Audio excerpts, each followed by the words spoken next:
করতে পারলাম না রে। দেশ বা দেশের বাইরের থেকে যারা যেখান থেকে আমার এই বিনোদনটি দেখতেছেন তাদের সবাইকে জানাই অনেক অনেক প্রীতি ও শুভেচ্ছা। আশা করি সকলে ভালো আছেন এবং সুস্থ আছেন। আজকে আপনাদের সামনে নতুন কিছু বিষয় নিয়ে কথাবার্তা বলবো, যে বিষয়গুলো রেডি ফুলের সংগ্রহকারী ভাই বোনদের জন্য খুবই গুরুত্বপূর্ণ। তাই আপনারা ভিডিওটি না টেনে পুরো ভিডিওটি দেখবেন এবং চ্যানেলটাকে সাবস্ক্রাইব করে বেল আইকনটি অল করে সাথেই থাকবেন সবার আগে নতুন নতুন ভিডিও পাওয়ার জন্য।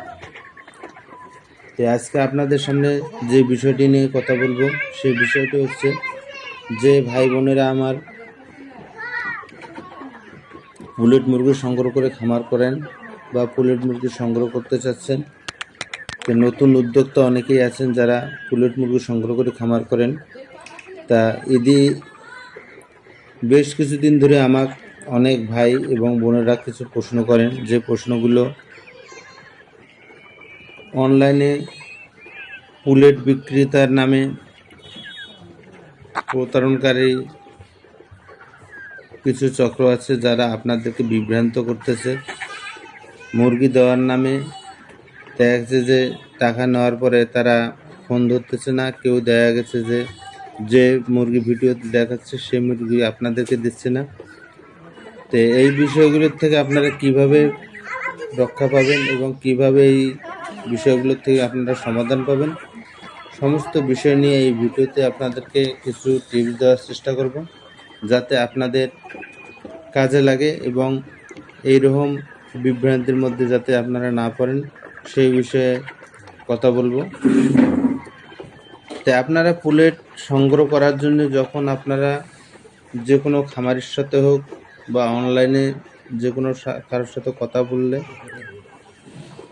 তো কথা বলার পর আপনারা অবশ্যই মুরগির খামারে আসবেন এবং মুরগির খামারে দেখে তারপরে আপনারা টাকা বায়না করবেন।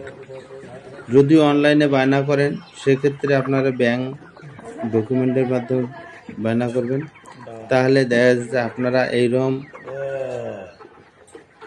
যত বড় দুর্নীতি চক্র হোক না কেন আপনার টাকা মার দিতে পারবে না এবং আপনি কোনো বিপদে পড়বেন না।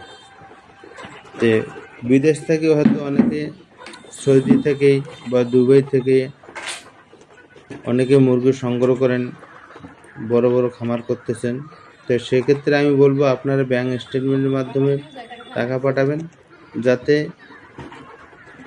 যদি খামারি টাকা অস্বীকার করে বা দেখা যাচ্ছে যে আপনাদেরকে মুরগি না দেয়, সেক্ষেত্রে দেখা যাচ্ছে যে আপনারা টাকাটা উদ্ধার করতে পারবেন।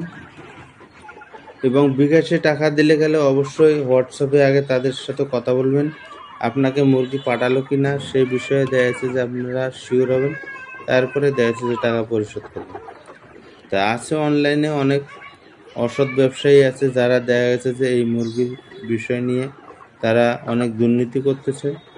তো এই জন্য আমি বলতেছি আপনারা যেখান থেকে মুরগি সংগ্রহ করেন না কেন আগে ভালোভাবে কথাবার্তা বলবেন এবং সে বিষয়ে খামারি কতটুক জানে এবং মুরগি সম্বন্ধে তার কতটুকু অভিজ্ঞতা আছে, সে কতদিন ধরে খামার করতেছে, আপনারা খামার ভিজিট করেন। ভিজিট করার পরে দেখা যাচ্ছে যে আপনারা মুরগি সংগ্রহ করার চিন্তা ভাবনা করবেন। তো অনেক অনলাইনের ব্যবসায়িক আছে যারা দেখা যাচ্ছে যে যাদের খামারই নেই, আজ পর্যন্ত তাদের কোনো খামার নেই, তারা দেখা যাচ্ছে যে যেটাকে বলে দালালি চক্রের মধ্যে তারা ব্যবসা করে। তো সেই চক্রের মধ্যে আপনারা পড়বেন না। ওইরকম চক্রের মধ্যে পড়লে আপনাদের দেখা যাচ্ছে যে মুরগি